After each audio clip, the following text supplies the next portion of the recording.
no necessity in every case to ask for a DIR. तो हालात पे और केस से जितने भी होते हैं, हाँ, केस की परिस्थिति के अनुरूप उसका ऊपर ऑर्डर दिया जाए। तो मजिस्ट्रेट वो हुक्म ही नहीं करते, वो मानते नहीं, क्योंकि कंसर्न हाई कोर्ट का जजमेंट हो तो ही वो हम के मानेंगे, वरना नहीं मानेंगे। तो this is the main problem. और वो फिर भी हम रिलाई करते हैं उसके ऊपर कि भाई उसको मान के चले। द सेकंड थिंग इज के कोर्ट डॉक्यूमेंट एविडेंस मांगती है हर मतलब जब भी आप फाइलिंग करते हो तो कोर्ट में कहती है या तो आपका मैरिज सर्टिफिकेट हो या कोई आपके बच्चे तो उनके बर्थ सर्टिफिकेट हो, वो सारे स्त्रीधन है तो उसका कोई बिल हो वगैरह।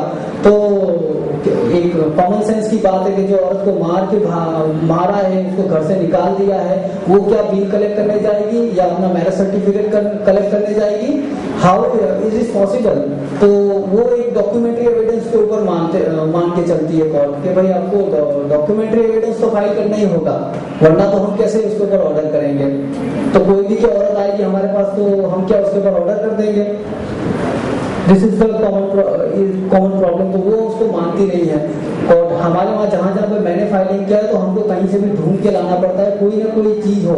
Even we have to launch an FIR के 498 FIR तो लॉन्च हो तो एविडेंस वो तो खड़ा हो कि भाई ये उसकी बीवी है। सेकंड थिंग, हम 498 में या डाउरी हैरेसमेंट में फीमेल रिलेटिव्स को बुक करते हैं तो मानते भी है कि कहीं ये है वायलेंस होता है डोमेस्टिक वायलेंस में, मगर इस एक्ट के तहत जब हमने फाइलिंग किया है तो फीमेल को रिस्पोंडेंट नहीं मानते हैं। सेक्शन 2Q के अंदर उसमें उसका प्रोवाइजो में लिखा ही है क्लियर कि एनी रिलेटिव ऑफ हस्बैंड, और उसके अंदर काफी हाई कोर्ट के जजमेंट है। राजस्थान हाई कोर्ट का बहुत ही लेटेस्ट जजमेंट आया है, यूपी का है, अभी मदुराई बेंच ने एक जजमेंट दिया है। Even now Gujarat high court has recently pass a judgement उसी में कि फीमेल हो हस्बैंड के रिलेटिव्स तो उसको भी रिस्पोंडेंट माना जाए। तो उसके अंतर्गत अभी मैंने जितने भी केसेस थे उसमें एप्लीकेशन लगाया था कि भाई उसमें फीमेल रिस्पोंडेंट है हमारी एप्लीकेशन में तो उसको पार्टी बनाया जाए। तो रिसेंटली आई गॉट जज ऑर्डर कि भाई जितनी भी वो जो चार केस में मैंने फाइल किया था उसमें से एक केस में ऑर्डर किया है कि भाई फीमेल को रिस्पोंडेंट माना जाए अगर वो जेन्युइन है तो। The second thing, service of notice जो सर्व करना चाहिए वो सर्विस ऑफ नोटिस हमेशा सर्व ही नहीं होती है, क्योंकि नोटिस सर्व करना प्रोटेक्शन ऑफिसर का काम है। तो हर मतलब मैजिस्ट्रेट नोटिस निकालता है, या तो तुम जाकर उसको सर्व कर दो या आप कोई भी मिल से या तो रजिस्टर्ड पोस्ट से सर्व करवा दो, या कुरियर से करवा दो या अपने इंसान भेजो और जो भी रिस्पोंडेंट उसको सर्व करा दो। तो उसी के लिए हर एप्लीकेशन जहां पे सर्व नहीं है तो notice not returnable with in a specified time, तो एप्लीकेशन लगाया था कि भाई उसको एक्ट की 28 सेक्शन के अंतर्गत magistrate can set his own procedure, वो है आइदर क्रिमिनल प्रोसीजर कोड को इस्तेमाल करे या अपनी कोई और भी प्रोसीजर इस्तेमाल करे, चाहे कोर्ट कमीशन से करे, किसी बैलिफ से करवाए, कोई भी हिसाब से करवाए। तो वो कोर्ट रिलाई नहीं करती है कि भाई हम तो हमारा काम बड़ा है, हमारे पास तो ऑलरेडी इतना सारा काम है, हमारे पास स्टाफ नहीं है, वो नहीं है। मगर हाईकोर्ट ने अभी 21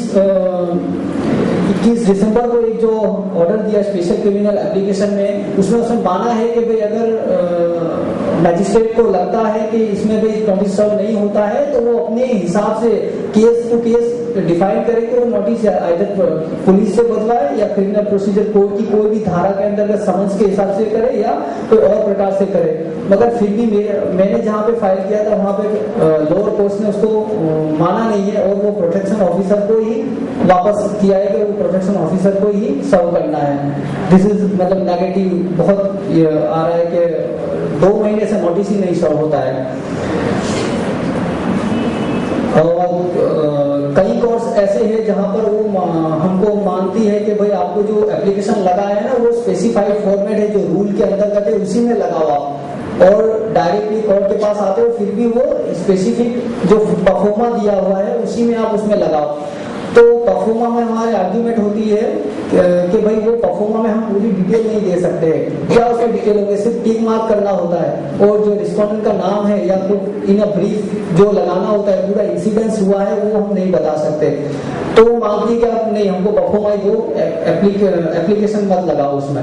अगर हम 12(3) में लिखा है कि नियर बाय स्पेसिफाई परफॉर्मा के अंतर्गत भी आप एप्लीकेशन लगा सकते हैं, वो क्लियरली लिखा है, मगर फिर भी अभी आर्ग्यूमेंट हमारी हुई थी 2-3 दिन पहले की बात है, तो उसने कहा कि नहीं हम तो एक्सेप्ट नहीं करेंगे, आप कानून लेकर आओ, मैं कानून लेकर उसमें मुझे क्लियरली बताओ, या हाई कोर्ट या सुप्रीम कोर्ट ने कहीं पे कहा हो कि भाई इस हिसाब से हम लगा सकते हैं, तब उसको कानून भी ला के दिखाना पड़ा। इवन हाई कोर्ट के जो जजमेंट है वो भी दिखाना पड़ा कि भाई इसमें जरूरी नहीं है हर मर्तबा कि वो स्पेसिफिक परफॉर्मा में हो। गुजरात हाई कोर्ट का एक अनरिपोर्टेड जजमेंट है, उसके अंतर्गत 2007 में उसमें कहा था कि it is not necessary to file application in a specific proforma, nearby उसका जो कंटेंट आती है उसमें हो तो उसमें आना चाहिए। वो 2007 में दिया था स्पेशल क्रिमिनल एप्लीकेशन 2115 ऑफ 2007 में। तो उसको भी उसने रिलाई तो नहीं किया है कि ठीक है हम मानते हैं, मगर फिर भी उसने डिटेल ऑर्डर लिखवाया है कि वकील के कहने पर हम मानते हैं कि ये होगा, मगर हम वो अनरिपोर्टेड जजमेंट है उसको रिलाई नहीं करते। तो वो हमको पास मतलब हाई कोर्ट अगर ओन हाई कोर्ट का जजमेंट था फिर भी उसको रिलाई नहीं किया था। तो ये काफी प्रॉब्लम्स आते। जब लोअर कोर्ट्स की बात है, सॉरी एक जो कस्टडी ऑर्डर बताया था, तो कस्टडी ऑर्डर में अभी हाई कोर्ट ने गुजरात हाई कोर्ट ने 27 दिसंबर को एक ऑर्डर दिया है कि उस कस्टडी का ऑर्डर है वो चाइल्ड के वेलफेयर, बेस्ट चाइल्ड वेलफेयर हो, उसी में उसको माँ या बाप को मिलना चाहिए। तो उसने माँ को 6.5 महीने की बच्ची का ऑर्डर दिया है। इट इज नॉट रिकॉर्डेड और उसका इंटरनेट पे भी कहीं पे भी अवेलेबल नहीं है या कंप्यूटराइजेशन नहीं हुआ है इस ऑर्डर का, तो वो मेरे पास है नहीं है उसके। क्योंकि ये ऑर्डर आने के बाद बहुत इंपॉर्टेंट है कि गुजरात ने जब सेक्शन 97 ऑफ CRPC में काफी लोग सर्च वारंट की एप्लीकेशन लगाते हैं, सेक्शन 97 में सर्च वारंट की एप्लीकेशन लगाते हैं और होता भी है कि कंफाइनमेंट होता है, इलीगल कंफाइनमेंट, उसकी जो डेफिनेशन होती है उसको कंसीडर करती है कई जगह पे कोर्ट। जहाँ पे मेरी प्रैक्टिस में तो मैंने खुद ने भी किया है कि कस्टडी ऑफ चाइल्ड को दिलाया है 97 में, मगर रिसेंटली हाई कोर्ट ने डबल बेंच का एक जजमेंट आया है, उसके अंदर दिया है कि Hindu adoption and maintenance act के अंतर्गत उसका उसको चैलेंज किया जाए, नहीं कि CRPC, क्योंकि either of parent having the custody of child it is not considered as illegal confinement। तो उसके अंतर्गत सारी जितनी भी पूरे बड़ौदा जिले में जितनी भी सर्च वारंट की एप्लीकेशन थे उसके ऊपर डिस्ट्रिक्ट जज ने स्टे लगा दिया है, क्योंकि वो हाई कोर्ट का रूलिंग है। तो अभी उसको कई जगह पर रिवीजन हुई है, कहीं पे अपील में कहीं लॉज गए हैं, बहुत कुछ चल रहा है उसमें, मगर it is a very recent judgement. मगर PWD-DVA का जो 27 में जो हाई कोर्ट ने जजमेंट दिया है कस्टडी का, उसके हिसाब से वो काफी इंपॉर्टेंट होगा कि लोअर कोर्ट्स में बच्चे की कस्टडी हमको शायद मिलेगी, हम होपफुली वो देंगे।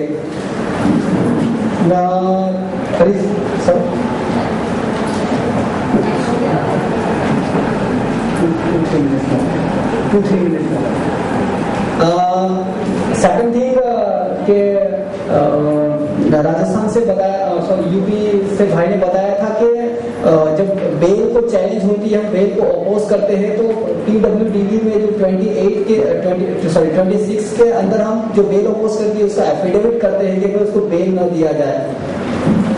तो मेरे केस में हमने अभी रिसेंटली बेल अपोज किया था, तो उनको without taking any cognizance of domestic violence उसने बेल को ग्रांट किया है। तो वो कहते हैं कि it is a separate procedure in PWDV and 498A, तो हम इस तरह नहीं कर सकते। तो हमको उसमें बेल अपोज को कंसिडर भी नहीं किया है और सिंपल उसको जो भी अक्यूज बेसिस पे उनको बेल ग्रांट हो गई थी। उसके अलावा और जो हमारे साथ में ग्रुप में काम करते हैं लॉयर्स, उनके साथ साथ में कहीं पे कंपेंसेशन के ऑर्डर भी हुई है, उसमें 50,000 तक के ऑर्डर हुए हैं। और मेंटेनेंस का एक क्राइटेरिया बना दिया है कि 3,500 से 4,000 के बीच में ही मेंटेनेंस मिलेगा।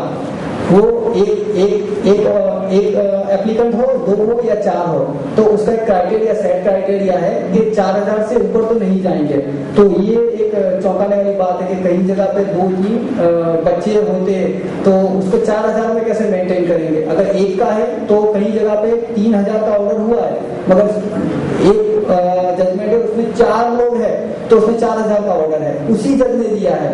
तो अभी फेयर एंड रिजनेबल जो मेंटेनेंस का प्रोविजन है उसको कंसीडर नहीं करते हैं। ये चौंकाने वाली बात है थी। दूसरी बात है कि कई कोर्स होती है तो वो एक तो समरी प्रोसीजर के अंतर्गत उसको रखते हैं। तो हमारे केस में उसमें रिकॉर्डिंग ऑफ एविडेंस मांगते हैं कि हम एविडेंस रिकॉर्ड करेंगे either in relief in section 23 और 17 to 22। तो recording of evidence is not necessary every time. तो फिर समरी ट्रायल तो आप जो इंटरिम रिलीफ ग्रांट करो वो तो ऐसे ही दे दो, तो कि नहीं हम उसको नहीं मानते। और दूसरी बात है कई कोर्स मानती है कि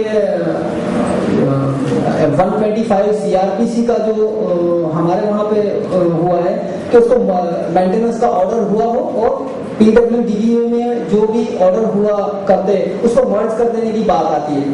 दोनों को मर्ज कर दो या उसको मर्ज करके ही दोनों साइमल्टेनियसली एप्लीकेशन चलाओ। तो ये तो गलत बात है कि 125 है वो काफी 2-4 साल से चल रहा है। अभी PWDVA में भी जो लॉयर्स होंगे वो टेक्निक अपना के कहीं एडजॉर्नमेंट लगे, कहीं लंबी तारीखें लेते हैं। तो वो एक बहुत बड़ा प्रॉब्लम है और जज भी कंसीडर नहीं करते कि 60 डेज का प्रोविजन उसमें भी है, मगर हमारे पास क्या करेंगे। आप तो चले आते हो, आपको लगाएंगे तो आप तो के लॉयर्स हो तो आपको तो फायदा ही होगा, अगर ओपोनेंट के लॉयर तो आप नहीं करेंगे। तो इट इज शॉकिंग उनको जो मेंटेनेंस है, कस्टडी है वो या कोई भी उसमें प्रोविजन को प्रोटेक्शन का मांगा है वो नहीं मिलता है। Thanks. Thank you. You have thrown light on many cases. Now this is a request to all those who are presenting here. If you have any orders and judgments which you have got, the organizers would like a copy of it. Okay? Or just a citation maybe. There's another request to the speakers is if there are any state position on the Domestic Violence Act, since we are having presentation based state-wise, it would be nice along with your court experience and court judgment. Now, may I call upon Advocate Divya from Madhya Pradesh?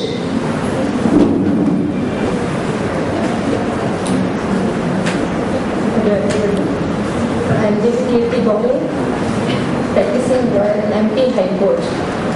So, before discussing my own experiences, I want to discuss about 2 topics. I will take only 2 minutes on these.